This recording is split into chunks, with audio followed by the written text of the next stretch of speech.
Welcome to the Beyond Ordinary Women podcast. Every 2 weeks, we post podcast versions of one of our free training videos, or you can access our videos now at beyondordinarywomen.org. Enjoy the podcast. I'm Daigle of Beyond Ordinary Women Ministries, and I'd just like to welcome you to this video, Know Your Audience. For teachers, that's essential, and so I'm sitting here today with Susie Hawkins, who has collaborated with me on a number of Bible studies we've taught together in the past. Susie has many years of experience teaching, far more than I really do. And Kristen Pool, with whom I'm co-teaching now at our church. And I am delighted to have this conversation with them today. And I'm just going to let Susie take the lead in discussing our topic. Okay. Well, our topic is knowing your audience. And I think it's a good conversation to have for teachers, because to really effectively teach, you have to connect on some level with the people you're teaching, right? And so I think it is a very important aspect of teaching, and sometimes it gets forgotten when we talk about communication skills and study skills and all that, that if you can't connect the truth to the people who are there, then you've missed a really big opportunity. So I was thinking about this topic and thinking of even how we often use Jesus as an example in connecting with his audience. He used metaphors that were very part of common ordinary life, like sheep or ordinary people or families. Paul, when he preached at Mars Hill, you know how he used the example to the Athenians of all of the idols on Mars Hill. And so you see this in Scripture. We see a model of how it's important to know where you are and who you're talking to. So I want to ask both of you, seasoned teachers, how you do that. Let's start first with age groups. Because many times we have mixed age groups in churches, or we may have classes divided according to age or stage of life. What do you include specifically when you're teaching your own age group? We'll start with you, Kristen. Okay. What is your age group?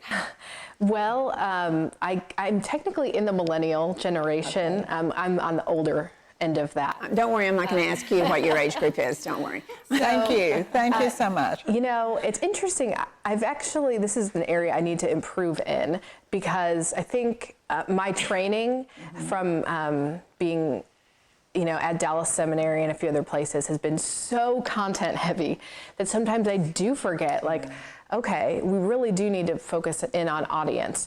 I have not taught too many age-specific groups. Since I've been in the local church, I've pretty much spoken to mixed groups. So I think the biggest piece would be just being intentional to watch kind of our insider language. I've noticed a lot, especially... What's an example of that? I think a lot of millennials, there's so much technology and there's so much change that there's a lot of talk about hashtags and Instagram and Pinterest and all these really kind of new things that I've realized that can kind of maybe endear you to your own generation, but really kind of isolate you. And then also sometimes just come off as just being way too trendy, and and so I kind of watch out for that to try to be generally applicable outside of just my own age group. But I think another piece that I'd love to develop is I'm learning more about how millennials, and I am a millennial, but I'm learning about my own generation, just about how much diversity is important. Diversity is huge, diversity of thought and including people of different genders, different backgrounds, different ethnicities and things like that, and realizing to reach those audiences, you're really going to have to be intentional about sharing stories of people who don't look like you and don't sound like you and probably maybe don't vote like you. And that's something that's going to really reach and minister to the millennial generation. That's good. That's a good word. Kay? Well, I would say that women in my age group sometimes feel left out of Bible study lessons when they don't hear stories that apply to their lives. And women in my age group were sort of on the cusp of beginning to realize we don't have lots of years left. And yet we're still very active and for the most part very healthy. And many of us have started retiring to one extent or the other, and we have time. And if a Bible teacher can be sure that that group is included and that she calls that group to be active, to work for the kingdom of God instead of just enjoying themselves in their retirement. I think that's a really important thing for our generation. We need examples of grandchildren, and yet sometimes I only hear children and grandchildren as the only examples, and there are a lot of women who have no grandchildren, some who have no children, and of course your generation would know that very well. So we are a mixed group as far as that is concerned. And so I think really, I guess for every generation of women, we need to hear examples that point to single women, women with no children, single moms, grandmothers, retired people, women in the workplace. I mean, all of those things. Sometimes when I try to apply the lesson sort of at the end to make sure that I really hammer the application home, I try to say, think about your situation, and I try to name a number of those so that everybody can identify with, this applies to that situation. You need to prayerfully consider how it applies to you. Yeah. I think I realized recently, if I just prepare a lesson and just use the illustrations that come to mind, I need to stop and I need to find at least one that wasn't easy to use. That's out of my realm, that about an African missionary or about a kid in the ghetto or about a young single or a teenager or a millennial. I need to really be into, that's kind of it's a discipline really to help yourself always include examples of someone else besides someone just like you. So if you were preparing a lesson and you were looking at your audience, give me, what kind of examples would you include? And would you use just stories of people you didn't know? Do you think they always have to be personal illustrations? How do you connect with an audience that maybe you don't know anybody there? One time I had an intern who was really learning to teach, and she was trying to improve at that. And I noticed that every time she taught, almost all of her examples were of other people. Very seldom did she talk about herself. And I felt like most of those examples were not even people she personally knew. They were all examples from out there or long ago or someone famous. It was not very personal. And that was just a good reminder to me. Those are great, but don't depend on those. You do have to have some personal examples as well. Something you're connected to. It doesn't always have to be about you, but a friend of mine and true. And maybe we don't have to say that, but I so believe that our stories have to be true. We shouldn't be exaggerating them. We shouldn't be, and we shouldn't be telling stories that we don't have approval to tell if it's about someone else, unless we couch the person well enough where nobody would know who it is. So those are things that come to my mind. Something I'm doing right now is working to teach in a few weeks, and we're studying apologetics and how to interact with unbelievers in very genuine, gentle ways, where you're a good listener and you're modeling really caring for that person instead of just like dumping the Bible on them. And it occurred to me it would be really impactful for us to hear from women who were outside the faith as adults, and to kind of hear positive and negatives from what their reactions were to Christians who approach them. So I'm actually going to be doing like an interview kind of a process when I teach of specifically a woman in our body who came to Christ as a 30-something, to kind of have her be honest and say, these are the things that were good that Christians did, and these are the things that are bad.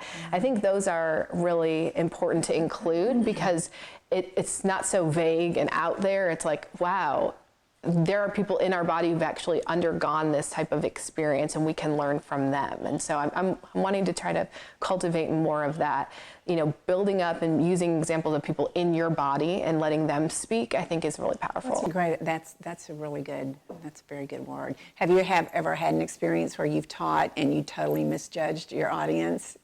I have, and I won't soon forget it. Well, what happened? Well, I think I just overthought everything. I think I was trying to be too theological or I really wanted to give them something good. And as I was talking, about 10 minutes into it, I realized they just want somebody to say, you need to pray, you need to read your Bible, you need to love Jesus. I was just going off, and I was trying to come back to it. I did not know my audience, and I learned a good lesson. At that time to do that. A seasoned woman, one that I've mentioned before, told me one time, whenever you need to relate to your people you're teaching, choose an emotion. Everybody, no matter millennial, older, everybody has fear. Everybody knows what it's like to fail. In fact, she said, people relate to failure. You can always tell a story about failure. So if you don't have a story that connects, emotions always connect. And I found that is a good thing to remember as we talk about knowing your audience. That reminds me of something that somebody told me several years ago, because when I was younger and I heard women teach or sermons, it really didn't matter what it was, but the stories always tied up so well. Everything ended well. I mean, it was like the Christian narrative was, you go through this and then everything is fine. You're healed, your marriage comes back together. It really doesn't matter what the storyline is. It always just ties up with a little bow at the end. And she mentioned that the younger generation was very skeptical of our generation because of everything doesn't always come out that well. Their experience was of hard things in life, and how does that really relate to the Christian life? Because if all we hear is the story comes out well and mine doesn't, what does that say about me? And so I've tried to be sure that I always add the things in that were very difficult, not pretend this was easy, this hard thing happened, but I made it through, I prayed and I was fine. No, it was horrible. And so you have to say that, and then in the end you just say, I was never able to reconcile with that person or whatever it was. Would you say that's true of your age group? I think so, and I think that's so powerful because you're still following Christ and leading even though that encounter happened. And I think that when we see, wow, these people are still walking with the Lord even after they've dealt with that, it gives you that inspiration of like, we're going to stick with it, good or bad. Christ is worth following. He's worth giving your life to, even if the stories are painful or broken or not perfectly tied up. Yeah. And every person sitting there is in one of that kind of a story, right? Rarely do the stories turn out perfectly. That's where people are. And to remember that and know that, I think is really makes your teaching much more powerful. And the story doesn't have to be the same as yours, but they catch, like you said, the feelings, the emotions, the pain of it. They can pick that up. Well, thank you, ladies. We could go on and on, but thank you for joining us.